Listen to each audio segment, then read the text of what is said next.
The latest data shows the Mountain State has the second highest adult obesity rate in the country.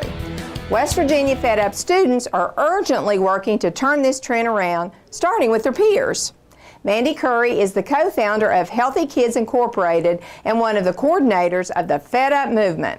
She joins us along with two students with the West Virginia Fed Up. With us today we have Kaitlyn and Jaylie. Thank you for being here. Thank you for having us. Mandy, it's always a pleasure to have you on the show. Oh. Let's talk a little bit about sugary drinks, alternatives. What do you think that when we're talking about alternatives that we should be discussing and really pushing forward with our students and with certainly within families? So a lot of discussion comes up about what would be alternative options, and we look here at this long line of drinks, and you know, some think that if they just move to a clear soda, that that's okay to drink, or that if we move to juice, and what we'll find out soon is that really that's not the right option either. So we work closely with the students on what would be better options, and what do you guys recommend? What's the number one? The thing I go to, instead of if I'm bored with water or something, you can spice it up with just like adding lemons to or any like type of like fresh squeezed fruit juice, or you can do like bubbled water, and that gives you the fizz that soda does. Great suggestion. What about you, Jaylie? What do you think? I would basically say the same thing. I love putting lemons in my water, different types of fruit. It just gives it that extra flavor and extra pop.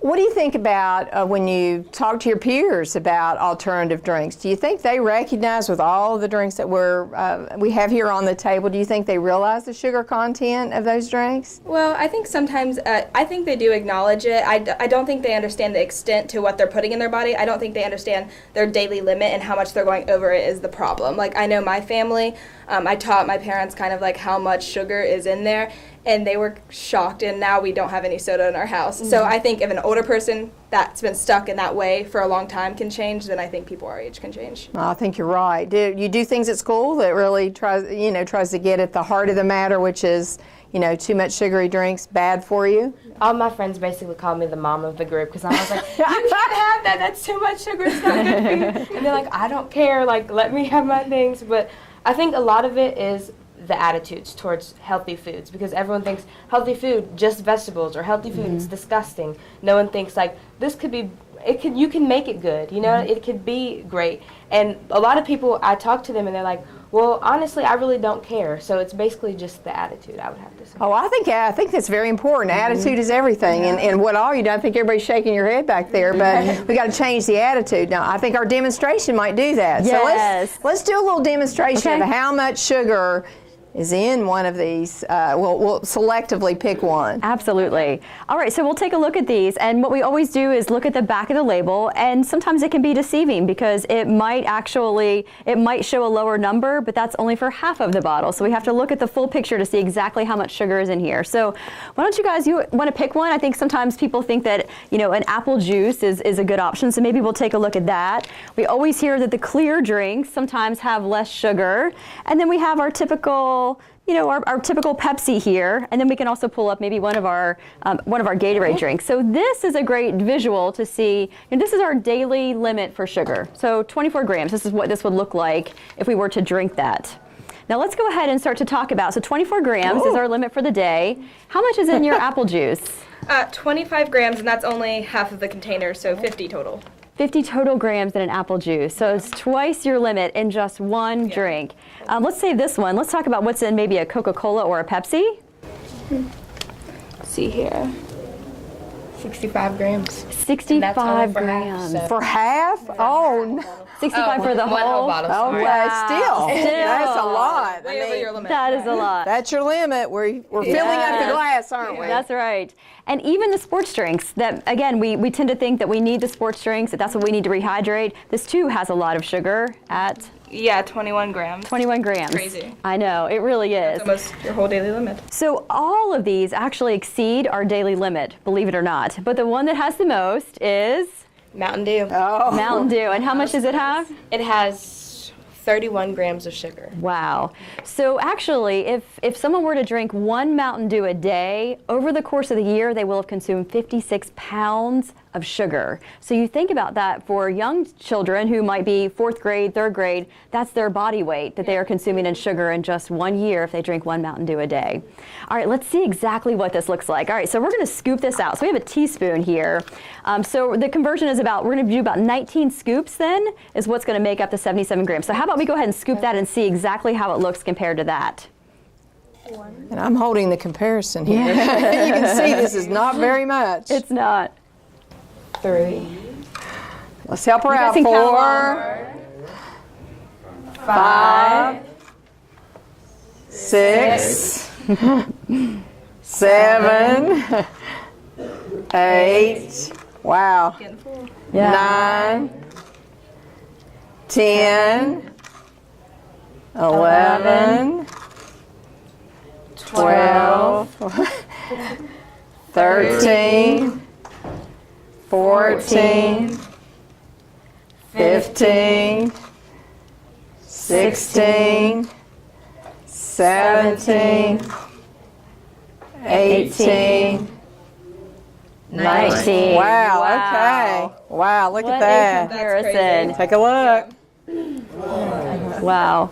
It's really unbelievable when you think It about is. it. And this is just one. Just one. And the This thing is with just sugar one. drinks is the more you drink, the more that you want. So it is hard to drink just addictive. one once you start that. So yes, what a big difference. And soon we'll show too how, I mean, this is just for drinks. There's also sugar in so many of our foods too. So it's really watching the labels very closely. Well, let's talk about that. I mean, I Yes. think we've made a really good point here. Yeah. We all need to be very, very cognizant of this and the Yeah. importance of it. But let's talk about labels, because I do think that's another area where we don't really realize until we read what we're getting or what we're ingesting. You're right. And so because we have started to get a little bit tuned in, you can see this is a bit misleading. So these are the fruit snacks, the little fruit jelly snacks. And it clearly says fruit is our first ingredient. So the manufacturers know that people are starting to look for those ingredients and always look for, kind of what that first ingredient is. So they've made sure to put that on here. So they've said, and then they said the buzzwords. It's gluten-free, it's fat-free, all of those buzzwords that we think, oh, well, this is a really good thing. It's made with real fruit.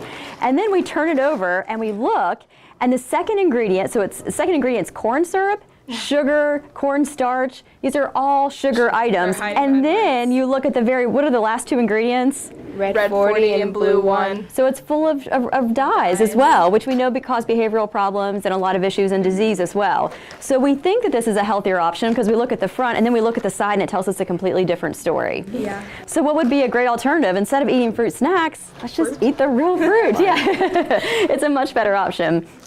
This is another really good one too. Again, talking about the front of the label, it makes sure it has the whole grain symbol right here, and it says, natural fruit flavors, low in calories, good source of fiber and whole grains. And then you look it over, and the first ingredient Sugar. is sugar, the first ingredient. Yes. So it's so misleading sometimes just to look by the front of what's on this. So it's always turning it around to look at the back, and then you can also see full of more red dyes and all the other harmful ingredients too. Hide behind the words. Yes, absolutely. Well, I think that's really important, because I think for all of you all, if you are going to get a snack, you want to get a healthy snack, you got to figure out what that healthy snack is. The best way to do that is make sure that you're reading the labels. I love your story. Yeah. You're talking about, your class, and that's what, you get for a snack. How do you sort of say to folks, that's not the snack we want here in our club meeting or in our class? Well, like right now I'm working on that because a lot of the kids there take way more than they need. Like there's this one boy, he'll get 10 Rice Krispie treats, eat it all throughout the time that we're in there, and it's about an hour and 30 minutes. And he'll keep going back, and I'm like, that's too much. You're stressing your body out, and Right. sooner or later you're going to give up on yourself. And Got to keep working on it, is the key, right? And I talk to Mr. Jones all the time. I'm like, we're going to have to figure out a better alternative. And I mean, he gets trail mix and peanut butter crackers, but I'm like, we need an actual healthier alternative because, like we said, That's right. stop buying food lies. Keep working on it. Everybody keep working on it. Yes. That's the key. Thank you Really so good. much.